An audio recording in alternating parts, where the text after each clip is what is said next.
VIP mobility by Global Payments Gaming Solutions. Casinos and their customers win with cashless gaming. Reduced cash handling expenses, more cash in play, improved performance metrics, play never interrupted to get cash, enhanced security, reduced AML exposure. It's now possible with VIP mobility by Global Payments Gaming Solutions. Hello and welcome to the latest episode of the COO Huddle. Today I'm joined by an esteemed guest, Melonie Johnson, President of Borgata Hotel and Casino.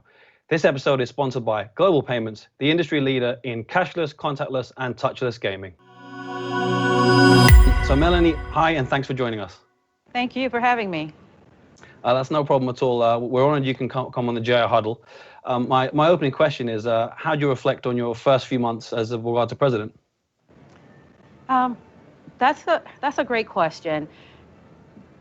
By far, the first 3 or 4 months has been the most challenging period in my career, I must say.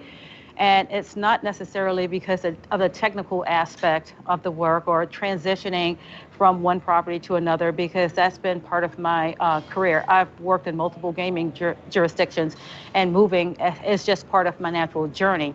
But the challenge with this was leaving a property during COVID-19, when we had all of these restrictions, coming to a property that has been closed, and the employees had been here 18, 19, 20 years, very seasoned staff.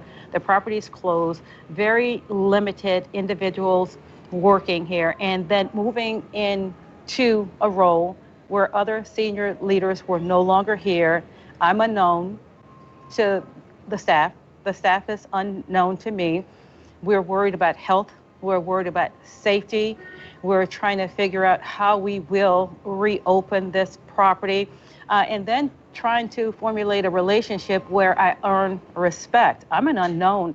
My employees, they didn't know what they were getting. It's like, who is Melonie Johnson? Melonie Johnson has worked for MGM Resorts International for a little over 5 years. She worked in Tunica, Mississippi at Gold Strike Casino. She worked at MGM National Harbor and National Harbor, Maryland. So who is this person transitioning to our property? Borgata is the flagship of Atlantic City, and I knew that. So walking in, it was big shoes to fill, and combined with managing through health and safety protocols and not knowing when we would open the property, and thinking about our employees who were no longer here with them, and thinking about their lives, their safety, their health, their welfare, and also thinking about the team that I left behind, and in conjunction with thinking about my family as well. And are they okay? And are they okay with me moving to Atlantic City during the middle of this? So very challenging, very different. 2020, I must say, is a year that no one could have ever imagined in our lifetime. I think that's definitely fair. How did you adapt? I mean, given the number of challenges you've outlined there, what were the kind of the main approaches you took to, overcome these obstacles? Meeting with the staff. I'm a people person. I love to talk. I love to get to know everyone. And it's not just on the business level. Know something personal about each and every one, because you have to have this family atmosphere in order to be effective and efficient. And I'm a firm believer in that. And it was just walking on the property. This property is amazing. It truly is a Las Vegas fully integrated resort. Learning the lay of the land, learning my staff, learning the hows, the whens, the whys. And it took time, and I'm still growing, and I'm still in that learning phase. I've only been here maybe 6 months now. Feels a little longer considering everything that we have gone through, but definitely I've embraced it. I love living in South Jersey. I didn't think I would. I didn't know anything about it, but I've fallen in love with this area. The customer base, our customers are so friendly. Our employees are so friendly, and it feels like a natural fit right now. Mm-hmm. You spoke about kind of your career before this. And how would you say your rise to the role resonates for other women in gaming, particularly at boardroom level? The journey has been tough, and I don't look back and have regrets. I honestly don't. I think my best learnings have come from my biggest mistakes. But in order to be successful, as I reflect on my career, I was really young when I graduated from college. I graduated from college at 21 years old. I grew up in a very, very small town, so I didn't have a lot of exposure. The one thing that helped me in my career is relationships. It's establishing relationships in the work environment and outside of the work environment and having that network of people to shore me up. So in order to be successful and in order to achieve this level of success, you've got to have the correct foundation. That's the educational background. It's the on-job experience. And then having your support group that can help you. You can bounce things off of. People can share best demonstrated practices. And it's learning how to accept negative news in a positive way. It's learning how to deliver messages where the individual will receive it and not taking everything personally. You really can't. And learning how to process when you have a setback, you can't wallow in that and allow it to be all consuming because you can't move forward. So it's processing information, seeking help, making sure you've got the correct foundation, and it's your network, it's your team.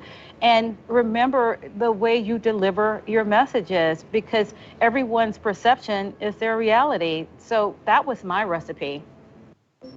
Mm-hmm. What advice would you give, and the thing is, you've mentioned a few things there, but what advice would you give to aspiring executives, perhaps from diverse backgrounds, specifically within gaming? So you mentioned you graduated at 21, looking at kind of young executives. What specific advice would you have for them? I would tell them, right now I'm mentoring quite a few young people, and they graduate from college and they've got their degree and all the education, but there's a rush to, I should be a property president or vice president in 12 months. It doesn't happen that way. Mm-hmm. You've got to stay the course. It's not a sprint, it's a marathon. And you've got to learn. Book knowledge is one type of knowledge, but on-the-job experience goes a long way. And the only way you can learn certain aspects of your job is to have hands-on experience. The book knowledge is definitely important, but you've got to have on-the-job experience, you've got to stay the course, you've got to establish those relationships, and you've got to be patient. Patience truly is a virtue. Mm-hmm.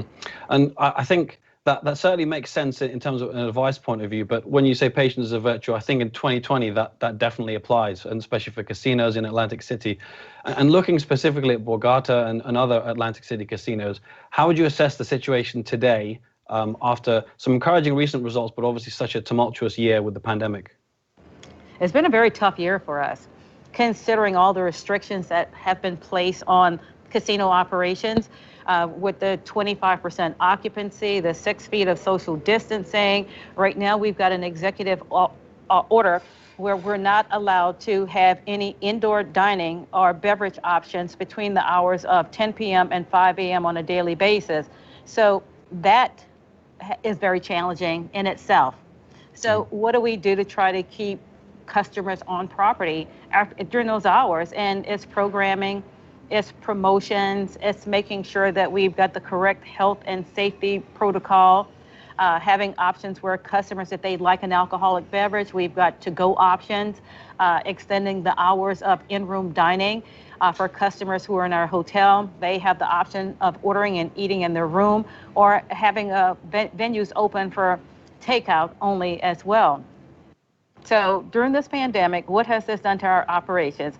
Definitely, our volumes have decreased because there are people who are still fearful of coming out because of COVID-19. No one has the answers. We do our best to promote our 7-point health and safety protocols to ensure that we are doing everything humanly possible to provide a safe, clean environment for both our employees and our guests. We've got hand washing stations on the floor, custom built, too. on each end of the casino.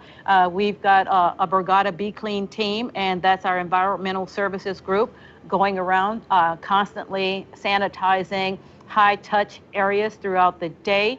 We've got hand sanitizing stations on the floor. We've got the sanitizing wipes on the floor, and it's just a constant presence of we're cleaning, we're cleaning, we're cleaning. We're doing everything humanly possible to ensure the safety of our employees and our guests. We're working with the decrease in volumes on our gaming floor and our food and beverage menus, but all casinos in Atlantic cities and throughout the United States, they're facing the same challenges that Borgata is facing on a day-to-day basis.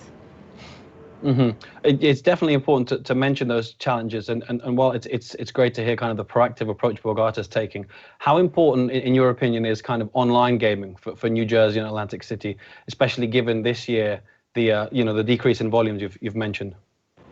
It's very important.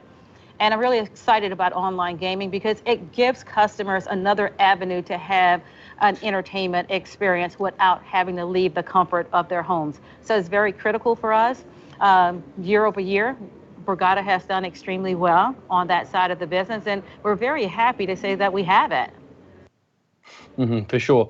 And for the next couple of questions, looking at kind of the recovery New Jersey and Atlantic City has had, given where it was perhaps around 10 years ago and now, and obviously online gaming has played a part in that.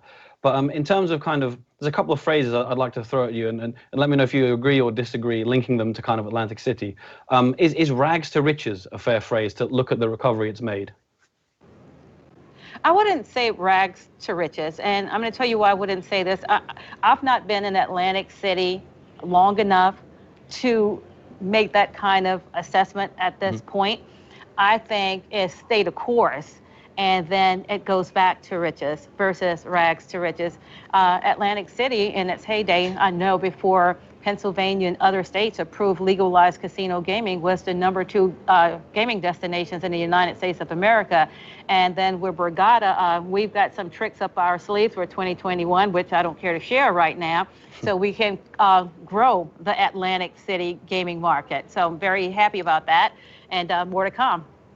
Sure. So another phrase I was thinking of, perhaps this might match your description more, maybe blueprint for success in terms of the framework that other states perhaps could follow. Right now, this is a test for us, and I think it's a test for all of the gaming industry. COVID has put a heightened awareness on health and safety. And even when we get past this, and once 75% of the populace has been vaccinated, I still think there's going to be a fear out there. So I think we've got to stay the course and maintain those same health and safety protocols to ensure our guests are safe when they enter the property, and to ensure that our employees are safe as well. So we're going to provide this happy environment, an entertainment environment, a safe environment. And then, we're going to do the bells and the whistles. We'll have the programming, the promotions, we'll get back into entertainment, we'll have convention sales, we'll do all of that. But first and foremost, customers have to feel they're walking into a safe and healthy environment. Sure, of course, that's very important. It makes a lot of sense. One thing I wanted to ask you as well is some of the conversations I've been having with industry executives recently have highlighted the role, perhaps pandemic aside, in the past, the role of the regulator in aiding New Jersey casinos, very much kind of working with the industry. How much of that success would you put down to kind of the attitude of the regulator, and how helpful has the regulator been, as you say, during these more difficult times? Both state and gaming regulators have been very instrumental in helping all of our casinos open to the general public.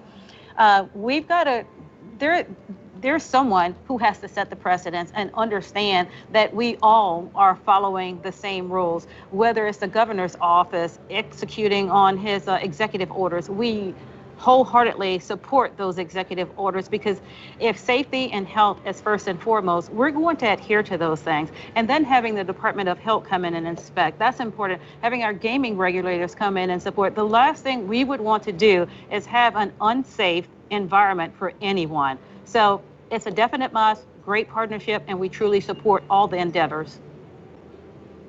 That's very good to hear. And my final question for you, and it might be slightly difficult given there's a lot of factors at play at the moment. But what's your general outlook for Atlantic City for 2021, but perhaps also more 2022 when things hopefully will stabilize more?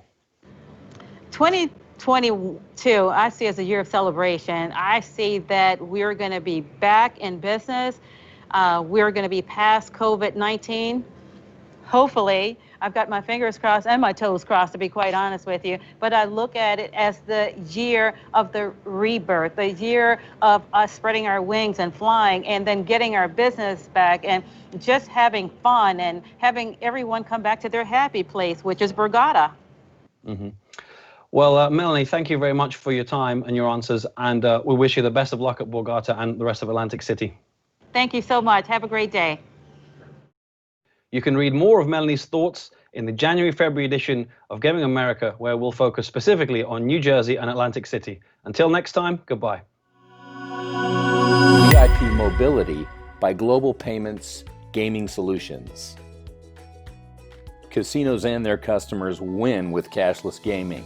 Reduced cash handling expenses, more cash in play, improved performance metrics, play never interrupted to get cash, enhanced security, reduced AML exposure. It's now possible with VIP Mobility by Global Payments Gaming Solutions.